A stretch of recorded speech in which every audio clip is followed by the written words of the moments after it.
आज हम इस विषय पे चर्चा करेंगे कि राम, वेदों में भी राम शब्द आता है। राम शब्द वैसे ही मंत्र बड़ा पवित्र है। तो एक बार सती जी को मोह हो गया और उन्होंने सोचा कि जो दशरथ नंदन राम हैं वो परमात्मा नहीं हो सकते, क्योंकि परमात्मा जिसने अखंड ब्रह्मांड की रचना की है, कोटि सूर्य हैं, कोटि कोटि ग्रह नक्षत्र हैं, तो वो एक शरीर में कैसे आ सकता है। तो जैसे एक बार भोलेनाथ और सती जी जा रहे थे, तो तब त्रेता युग चल रहा था और राम जी का अवतार हुआ था। तो सतयुग, कलयुग, द्वापर, त्रेता, ये युग बार बार परिवर्तित होते रहते हैं। जैसे हर साल रामलीला होती है, समझ लीजिए ऐसे ही युग भी परिवर्तित होते हैं और हर युग में श्री राम का अवतार होता है। तो सती जी को पता नहीं था कि राम परमात्मा है और बस लीला करने के लिए वो मनुष्य रूप में यहाँ आए हैं। तो शंकर जी को तो पता था, तो तब ना सीता जी के साथ वियोग हो गया था और विरह में सीते सीते चिल्ला रहे थे भगवान। और राम जी लताओं से पूछ रहे थे, हिरन से पूछ रहे थे, सीता तुम सीता हो, तुम सीता हो, सीता कहाँ है। तो भोलेनाथ को तो पता था कि लीला हो रही है। भोलेनाथ ने कहा अगर मैं इनको प्रणाम करता हूँ तो इनकी लीला में व्यवधान पड़ेगा, तो अगर नाम कुछ बोलूँ, मिल के ना जाऊँ तो भी मेरा मन संतुष्ट नहीं होगा। तो भोलेनाथ जी ने जय सच्चिदानंद कह के नमस्कार कर दिया और चले गए। सती जी ने सोचा कि भोलेनाथ तो स्वयं ईश्वर हैं, वो किसको प्रणाम कर रहे हैं। तो उनको कुछ शंका हो गई। तो शंकर जी ने काफ़ी तरह से समझाया कि जिस राम की चर्चा वेदों में है, ये श्री रामचंद्र भी वही हैं, बस लीला बस होके एक अवतार धारण किया हुआ है उन्होंने। जैसे कि कोई राजा हो, अपना राज निवास त्याग कर एक आम नागरिक की तरह जाकर एक नगर में चक्कर लगाए, वैसे ही वो लीला करने के लिए आए हुए हैं। तो बहुत तरह समझाया लेकिन सती जी समझी नहीं। तो शंकर जी ने हंस के कह दिया कि चलो अगर तुम्हें मुझ पे शंका हो रही है तो जाके परीक्षा ले आओ। तो शंकर जी ने तो हंस के कहा था। तो सती जी सच में प्रणाम करके चली गई परीक्षा लेने के लिए।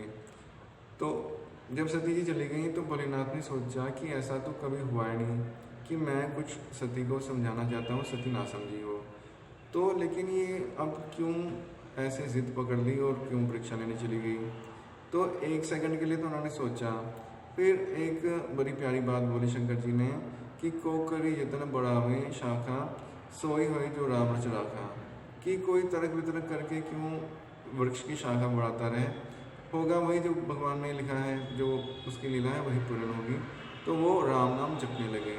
भोलेनाथ भी राम नाम जपते हैं। तो जब सती जी गई वहाँ पे तो उन्होंने सोचा कि सीता सीता बोल के हिरण के साथ लिपट रहे हैं राम, तो मैं सीता का रूप भी धारण कर लेती हूँ। तो उन्होंने सीता का रूप धारण कर लिया। तो जब सीता का रूप धारण किया उन्होंने, तो राम जी तो स्वयं ईश्वर थे, उनके सामने माया क्या चलेगी। तो उन्होंने देख के मुस्कुरा पड़े और उन्होंने प्रणाम किया। उन्होंने क्या, दक्ष कुमारी सती जी प्रणाम आपको। शंकर जी को कहाँ छोड़ आई आप, और आप किस हेतु जंगल में अकेले भटक रही हैं। तो ये सुन के तो सती जी को बड़ा संकोच हुआ। सती जी अपने असली रूप में आ गई और वो उन्होंने प्रणाम किया राम जी को और चली गई। तो जब वो चली गई तो रास्ते में राम जी ने अपना प्रभाव दिखाने के लिए एक माया रच दी। तो जब सामने देखें सती जी तो राम सीता लक्ष्मण नजर आए, दाएं देखें बाएं देखें, चारों तरफ उनको वही नज़र आ रहे थे। फिर उन्होंने आंखें बंद कर ली। जब आंखें बंद की तो उन्होंने देखा कि अनंत कोटि ब्रह्मांड हैं और अनंत कोटि ब्रह्मांडों में कई ब्रह्मा विष्णु महेश हैं, लेकिन राम सीता लक्ष्मण एक ही हैं। तो फिर उनको सब बात समझ में आ गई। उन्होंने मन ही मन फिर से प्रणाम किया और श्री राम ने अपनी माया वापस खींच ली और उनको ज्ञान हो गया। लेकिन जब अब शंकर जी के पास वापस आई सती जी, तो शंकर जी ने पूछा कि हाँ सती जी, तुमने क्या परीक्षा ली है।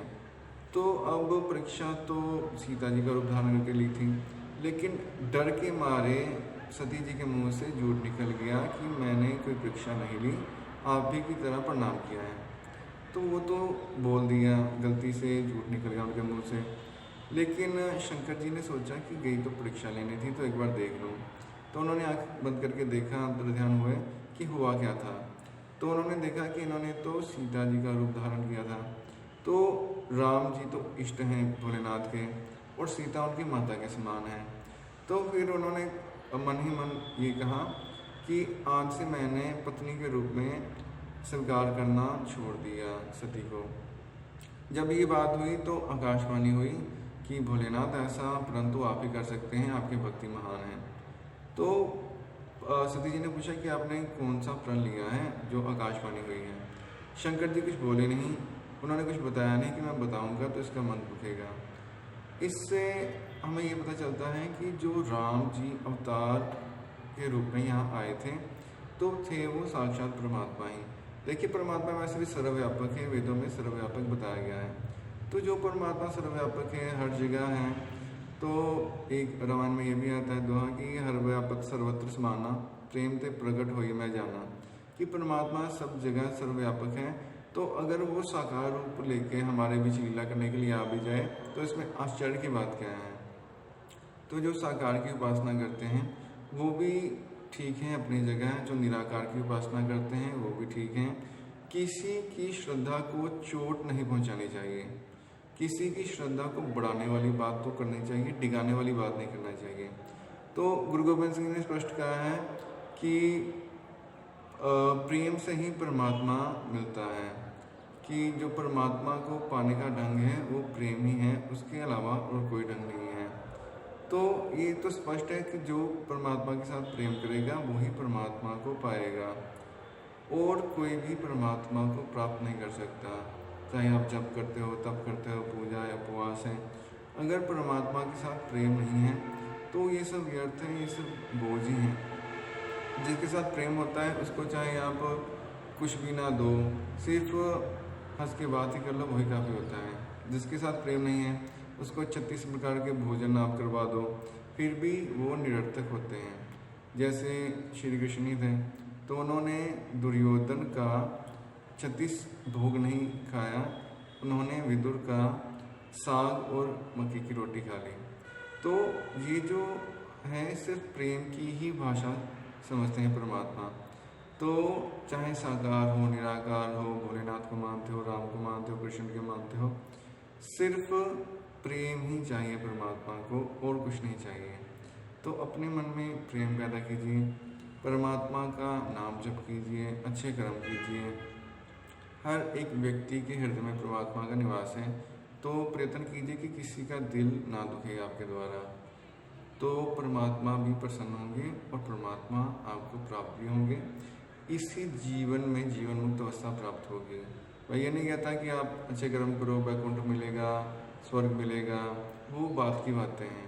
इसी जीवन में अगर कोई जीवन मुक्त नहीं हुआ तो मरने के बाद वैकुंठ मिल जाए ना मिल जाए कोई देखने नहीं आता। इसी जीवन में कहते हैं कि कईयों को देख लगता है ये तो भगवान के जैसा ही है, ये तो रब रूप ही है। तो उसी का जीवन धन्य है कि जिसका जीवन परमात्मा के जैसा बन गया। बाकी तो जीवन चल रहा है और ख़त्म ही हो जाएगा। वो पशुओं का भी ख़त्म हो जाता है, वो भी भोग भोग लेते हैं, बच्चे भी होते हैं, खाते हैं, पीते हैं। तो हमारे में और पशु में कोई फ़र्क नहीं है। ये जो दुर्लभ देही शरीर को बोला गया है, ये दुर्लभ इसीलिए है कि परमात्मा का भजन आप कर सकते हैं। तो साकार और निराकार के वाद विवाद में ना पड़ें। जिस भी परमात्मा को जिस भी रूप में आप मानते हैं, बस एक पे श्रद्धा रखें, उसी का भजन करें और उसी का सिमरन करके परमात्मा के साथ जुड़ें। धन्यवाद।